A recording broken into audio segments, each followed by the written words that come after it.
श्रीराम जय जय राम। निष्ठेचा परिणाम फार आहे। भगवंतावर पूर्ण निष्ठा ठेवून प्रपंचात आपले कर्तव्य केले तर आम्हाला केव्हाही दुःख करण्याची वेळ येणार नाही। आमच्याकडे आठवड्याचा बाजार असतो। एक नवरा बायको असे बाजारला गेले होते। संध्याकाळ झाली। त्यांचे घर फार लांब होते। ती दोघे आपसात बोलत होती की आता उशीर झाला आहे, रात्रीचे जाणे नको, तेव्हा आज इथेच राहू आणि सकाळी जाऊ। त्यांचे बोलणे दोन लबाड माणसांनी ऐकले। ते त्यांना म्हणाले, तुम्ही का घाबरता? आम्ही बरोबर आहोत ना। आम्हाला तुमच्या पुढच्या गावाला जायचे आहे। आम्ही राम साक्ष सांगतो आहो, तेव्हा आपण जाऊया। या नवरा बायकोला ती माणसे वाईट आहेत असे वाटले नाही। पुढे एका दरीत गेल्यावर त्या लोकांनी त्या बाईच्या नवऱ्याला झाडाला बांधले आणि त्या बाईच्या अंगावरचे दागिने काढून घेतले। पुढे त्या बाईच्या पदराला हात लावताच ती बाई रामाचा धावा करू लागली। रामा, मी या लोकांच्या विश्वासावर आले नाही। त्यांनी तुझी साक्ष ठेवली, तुझी शपथ वाहिली, त्या शपथेच्या विश्वासावर मी आले। माझे रक्षण करणारा आता तूच आहेस। एवढ्यात बंदुकीचे आवाज झाले आणि दोन शिपाई तिथे धावत आले। तेव्हा चोर पळून गेले आणि त्या शिपायांनी त्यांना मुक्त केले। त्यांचे दागिने आणि सामान त्यांना दिले आणि त्यांना घरी पोहोचवले। घरी गेल्यावर ती बाई म्हणाली, तसे जाऊ नका, थोडे गुळपाणी घेऊन जा। ते म्हणाले, नको, आम्हाला फार कामे आहेत। ती म्हणाली, थांबा जरा, मी आत्ता आणतेच। म्हणून ती आत वळली। तेवढ्यात ते गुप्त झाले।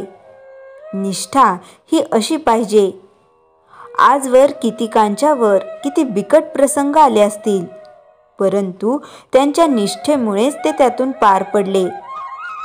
सगुण भक्तीचा जर काही मोठा फायदा असेल तर तो हा की जेव्हा रामाच्या पायावर डोके ठेवतो तेव्हा आपल्या भावना उचंबळून येतात। अशा वेळी आपण रामाला सांगावे, रामा, आता तुझ्याशिवाय मला कोणी नाही, मला तू आपलासा करून घे। मी अवगुणी असेल पण तू माझा अवहेर करू नकोस। मी तुला शरण आलो आहे। आपल्या स्वभावामध्ये भगवंताच्या श्रद्धेपासून उत्पन्न झालेला धीमेपणा म्हणजे धीर पाहिजे। जो भगवंतावर निष्ठा ठेवील त्याच्यावर साऱ्या जगाची निष्ठा बसेल। लोक देवाला सुद्धा बाजूला करतात आणि अशा निष्ठावान मनुष्याला भजतात। निष्ठेचा परिणाम फार आहे। श्रीराम जय जय राम। चैतन्यवाणी। भगवंतावर पूर्ण निष्ठा ठेवून प्रपंच करा, तो खात्रीने सुखाचा होईल। श्रीराम जय जय राम।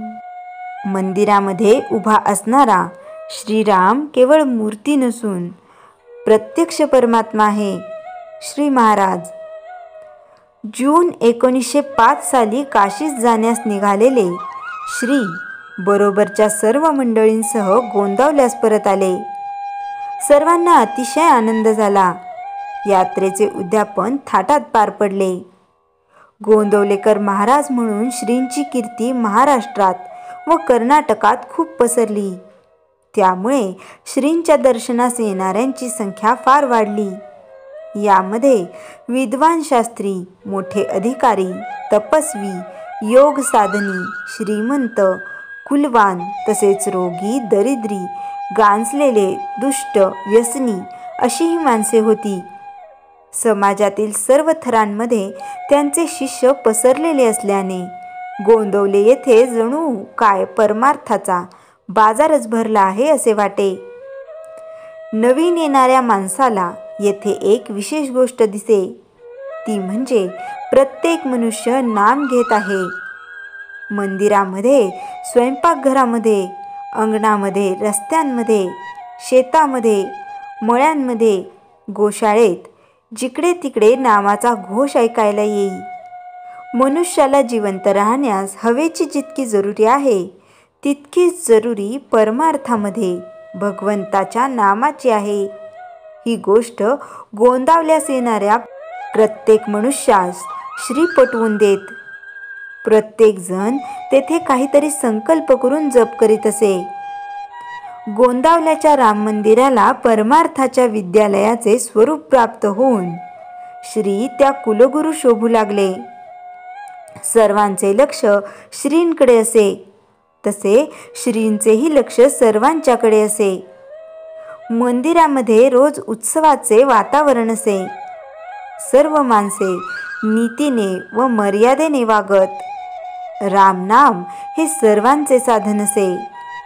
श्रींच्या वागण्यामध्ये फार खुबी होती. अगदी प्रत्येक माणसाला वाटे की श्रींचे आपल्यावर प्रेम आहे. त्यांच्या सांगण्याप्रमाणे वागले असता जन्माचे कल्याण झालेच पाहिजे, ही तर त्यांची प्रतिज्ञा होती. त्यांच्या बोलण्यात अतिशय आर्जव व नम्रता होती.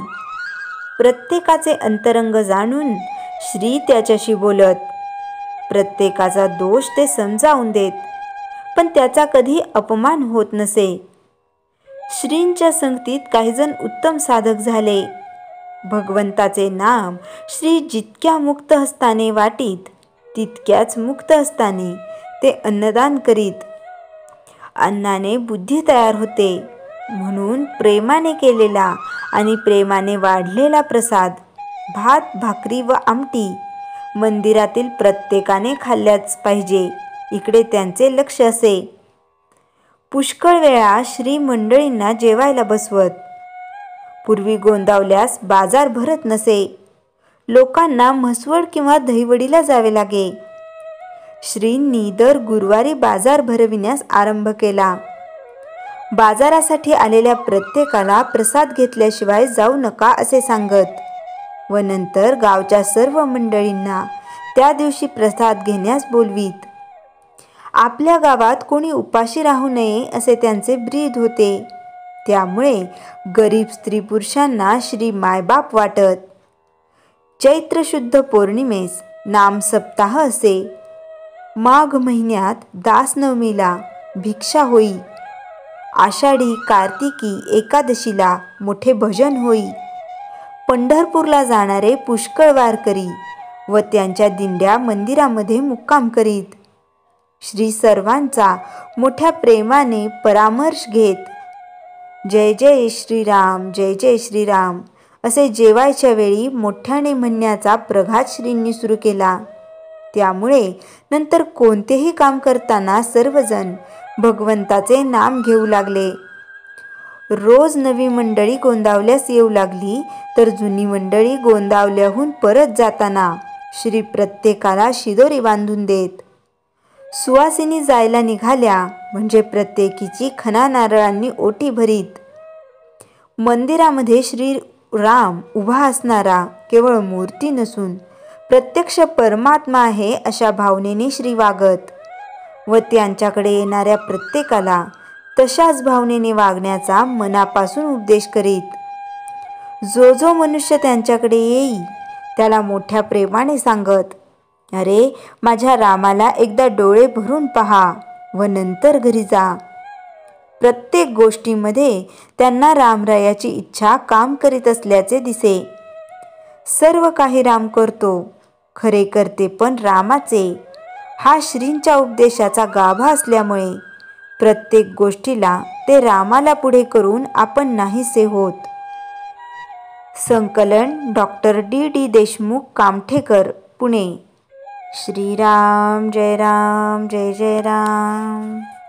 जयाच्या जनी जन्मनामार्थ झाला, जयाने सदा वासनामात केला.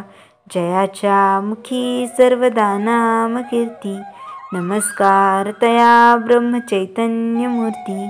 श्रीराम जय राम जय जय राम. जानकी जीवन स्मरण जय जय राम.